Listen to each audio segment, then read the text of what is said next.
नमस्कार, मैं हूं आपके साथ आकांक्षा यादव और आप देख रहे हैं सी न्यूज भारत। वक्त हो चुका है न्यूज बुलेटिन का और आज इस न्यूज बुलेटिन में हम जानेंगे कि धार में किसको लगाई गई कोरोना की वैक्सीन, एटा में बिजली विभाग ने क्या की कार्रवाई और हापुड़ में कौन सा वीडियो हो रहा है वायरल। ये सब जानेंगे विस्तार से, तो चलिए निगाह डालते इस वक्त की खास खबरों पर। आजमगढ़ जिले में आज बीती रात 25,000 के इनामी बदमाश जो 2 दर्जन मुकदमे से वांछित था, उसे खोजते हुए जिले में लखनऊ एटीएस टीम भ्रमण कर रही थी। तभी मुखबिर की सूचना मिली और दीदारगंज थाना क्षेत्र के सोगर पुलिया की तरफ से होकर गौ तस्करी के लिए इनामी बदमाश भादो की तरफ जाने वाला है।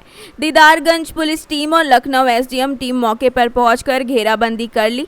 तभी एक बाइक पर 2 लोग सवार आते दिखे। पुलिस टीम ने रुकने का इशारा किया तो उनको देखते हुए बदमाशों ने पुलिस टीम पर फायर कर दी और भादो की तरफ भागने लगे। पुलिस टीम ने भादो ईंट भट्टे के पास दोनों तरफ से बदमाशों को घेर लिया। बदमाश पुलिस टीम पर फायर करने लगे। जवाब में पुलिस टीम ने भी फायर की। फायर में एक बदमाश के पैर में गोली लगी और गिर गया और दूसरा बदमाश अंधेरे का फायदा उठाकर बाइक सहित भागने में कामयाब रहा। घायल बदमाश की पहचान कल्लू उर्फ बदरे आलम पुत्र नजीर निवासी बिंदवल थाना बिरलियागंज आजमगढ़ के रूप में हुई है। उसे जिला अस्पताल रेफर कर दिया गया है। इसके पास से अवैध तमंचा और कारतूस भी बरामद हुआ है।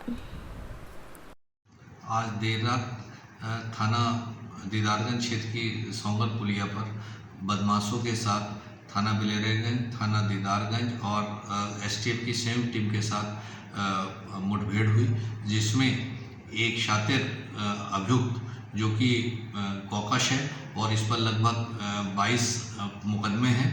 इस 25,000 रुपये का इनामी बदमाश है। पुलिस मुठभेड़ में पुलिस की गोली लगने से घायल हुआ।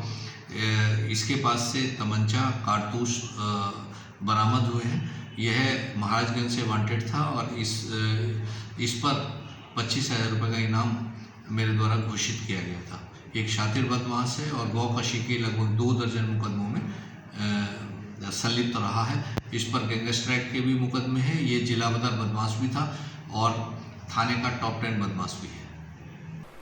आजमगढ़ से सीनियर संवाददाता भास्कर की रिपोर्ट। आज जिलाधिकारी आजमगढ़ के आदेशानुसार माफिया कंटू सिंह की मौजा मिनी तपा हरिवंशपुर थाना रानी की सराय में अवैध रूप से बनाई गई लगभग 2.5 करोड़ की संपत्ति को कुर्क करने के लिए नोटिस चस्पा किया गया है। इस मौके पर पुलिस अधीक्षक आजमगढ़ सुधीर कुमार सिंह, अपर पुलिस अधीक्षक नगर क्षेत्राधिकारी सगड़ी व कई थाने की फोर्स मौके पर मौजूद रहे।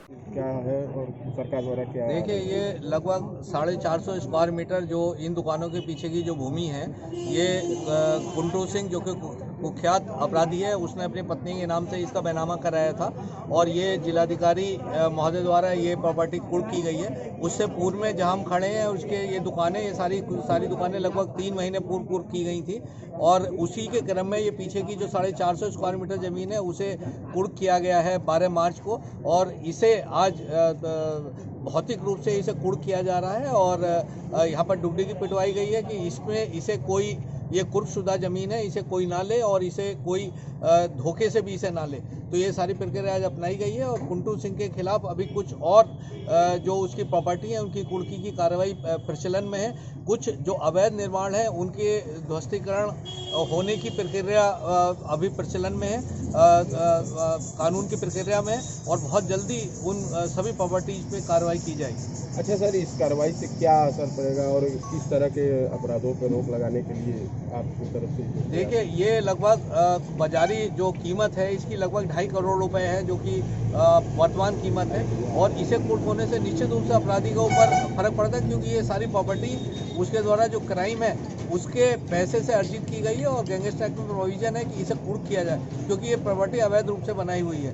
तो इस तरह की जितनी प्रॉपर्टीज़ हैं और जो गैंगस्टर एक्ट में जो दूसरे मुलजिम हैं उनकी प्रॉपर्टी कुर्क की जा रही, ताकि जो इनकी आय का स्रोत है अवैध रूप से उसे बंद किया जा सके। ठीक है, थैंक यू। आजमगढ़ से सीनियर संवाददाता भास्कर की रिपोर्ट। प्रेरणा ज्ञानोत्सव का कार्यक्रम धूमधाम से समस्त ब्लॉक मुख्यालय पर बनाया जा रहा है। इसी क्रम में विकास खंड नवाबगंज में लॉर्ड बुद्धा पीजी कॉलेज रुपईडीहा में ब्लॉक स्तरीय प्रेरणा ज्ञानोत्सव धूमधाम से मनाया गया। मुख्य अतिथि ब्लॉक प्रमुख हरिवंश उर्फ बंटू भैया रहे तो अध्यक्षता खंड शिक्षा अधिकारी नवाबगंज संतोष कुमार शुक्ला ने की। मां सरस्वती वंदना के साथ कार्यक्रम का शुभारंभ किया गया। ARP निर्मल शुक्ला, राकेश मौर्य और दुर्गेश द्विवेदी के द्वारा मिशन प्रेरणा के बारे में विस्तृत जानकारी दी गई। साथ ही प्रोजेक्टर के माध्यम से मिशन प्रेरणा, प्रेरणा छेब, प्रेरणा सूची और प्रेरणा तालिका के बारे में भी बताया गया। इस मौके पर मुख्य अतिथि ने कहा कि उत्तर प्रदेश सरकार गुणवत्तापूर्ण शिक्षा को संकल्पित है। ऐसे में सभी शिक्षक मिशन प्रेरणा को सफल बनाने का काम करें।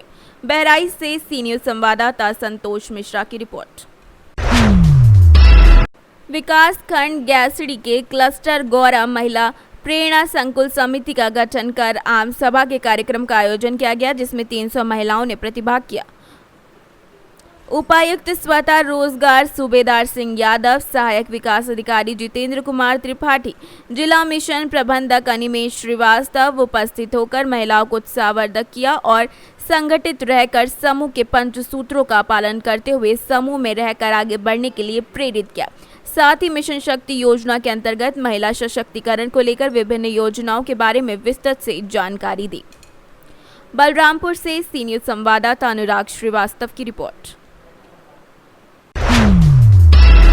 गया जिला के इमामगंज प्रखंड से बड़ी खबर निकलकर सामने आई, जहां एक और बिहार सरकार जल जीवन हरियाली के तहत पेड़ पौधों का रोपण और जल के स्रोत के लिए तरीके की योजना के तहत बांध का निर्माण कराने के साथ सुरक्षा हेतु लोगों को जागरूक कर रही है। लेकिन दूसरी ओर स्वार्थी लोगों के साथ सरकार के कर्मी ही मिली भगत से सरकार के विकास कार्यों में बढ़ चढ़ कर हिस्सा लेकर विनाश करने में तुले हुए हैं। ये बात गया जिले के इमामगंज प्रखंड के सोहेल सलैया थाना क्षेत्र के ग्राम पकरी सोहेया में कुछ स्वार्थी लोगों के द्वारा बांध को काटकर उसे खेत बनाकर बेच दिया गया। जो वो नदी के किनारे बांध बना था, जो बिहार सरकार के अंतर्गत आता है, उसे फर्जी तरीके से पेपर बनाकर बिक्री कर दिया गया। ये मामला तब प्रकाश में आया जब बांध के समीप जमीन मालिक अजहर खान द्वारा उस बांध से अपने खेती की सिंचाई करते थे। जब वो देखा कि बांध काट दिया गया है, तब जल का स्रोत यहाँ से खत्म हो गया। अब हमारी जमीन के अलावा पूरे गांव की जमीन बंजर हो जाएगी। इस बांध से सभी पकरी सोहैया के लोगों को बिना मौसम अच्छी फसलें प्राप्त होती थी। वहां पर जल का स्रोत बहुत अच्छा था।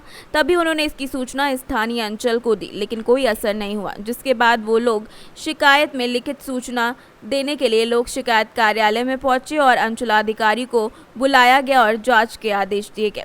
वहीं राजस्व कर्मचारी की जांच आवेदन के आधार पर कार्यालय ज्ञापांक 557 संख्या दिनांक 18/10/2019 के द्वारा थाना अध्यक्ष सोहेल को पत्र के माध्यम से अविलंब सरकारी बांध से बने भूमि में खेती करने से रोक लगाने के लिए अनुरोध किया गया था।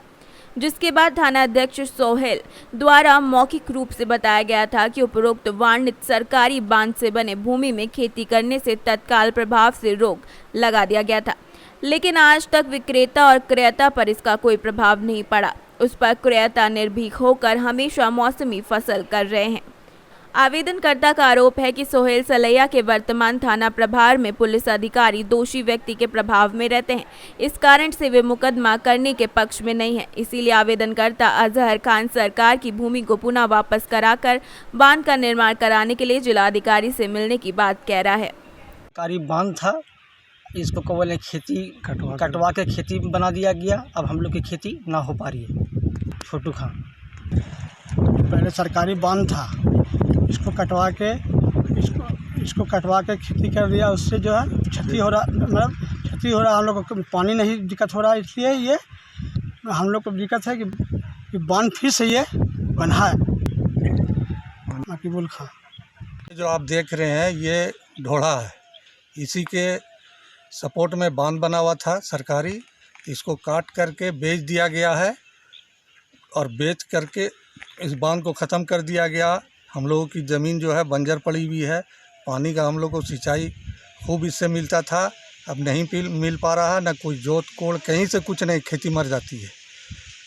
अब ये हम लोग का मांग है कि इसमें जो है बांध बंधाए और जिसने किया है काटा है बांध को, उस पर कानूनी कार्रवाई हो। आज तक अभी तक कोई इसमें कोर्ट का भी आदेश आया है, लेकिन कुछ नहीं, कोई आदेश नहीं। पुलिस सुनने को तैयार नहीं है। सलैया थाना में ये मामला जो है चल रहा है। जब जाते हैं हम सलैया थाना में तो कुछ नहीं सुनता है। बोला कहीं जाना है आप तो जाते रहिए, यहाँ पर कुछ नहीं होगा। से ये काम हम लोग तो यही समझते हैं कि प्रशासन की मिली भगत से ये काम होता है। का आदेश है, कर्मचारी का है, अमीन का है। कई बार इसमें जांच हुई, इसमें न्यायालय ने जांच मांगा, जांच रिपोर्ट गया, सीओ साहब थाना पर आए, लिखित आदेश भी दीन एफआईआर करने के लिए, लेकिन अभी तक कोई एफआईआर नहीं हो सकी। चाहते हैं कि बांध बंधे कि हम लोग की सिंचाई का एक रास्ता जैसे पहले था वैसे हो। हम लोग चाहते हैं उस पर कार्रवाई हो, मुकदमा हो, केस हो, कि ऐसा फिर आइंदा के नहीं हो सके, किसी की हिम्मत नहीं हो। सरकार एक तरफ से बांध बंधवा रही है और एक तरफ से लोग काट करके बेच दे रहा है। ये कहाँ का न्याय है? कल डीएम साहब आ रहे हैं, हम डीएम साहब से भी मिलेंगे, फिर एसपी साहब से भी मिलेंगे। जब वो नहीं सुनेंगे तो फिर हम हाई कोर्ट जाएंगे, लेकिन इसको छोड़ेंगे नहीं। इसलिए कि हम लोग का जीवन जुका यही है, खाने पीने का सारा व्यवस्था यहीं से हम लोगों का होता है। पानी का रास्ता ख़त्म हो चुका है हम लोगों के, इसलिए इसको हम कैसे छोड़ सकते हैं। मेरा नाम हुआ अजहर खान था। जब काट गया है तो हम लोग का फसल नहीं हो पाया। लोग चाहते हैं कि फिर से इसे बनवाया जाए, भी बांध के काटे हैं मतलब करवाया। गया से सी न्यूज़ संवाददाता अशोक की रिपोर्ट। फिलहाल के लिए न्यूज़ बुलेटिन में बस इतना ही। देश और दुनिया की तमाम बड़ी खबरों के लिए देखते रहें सी न्यूज़ भारत।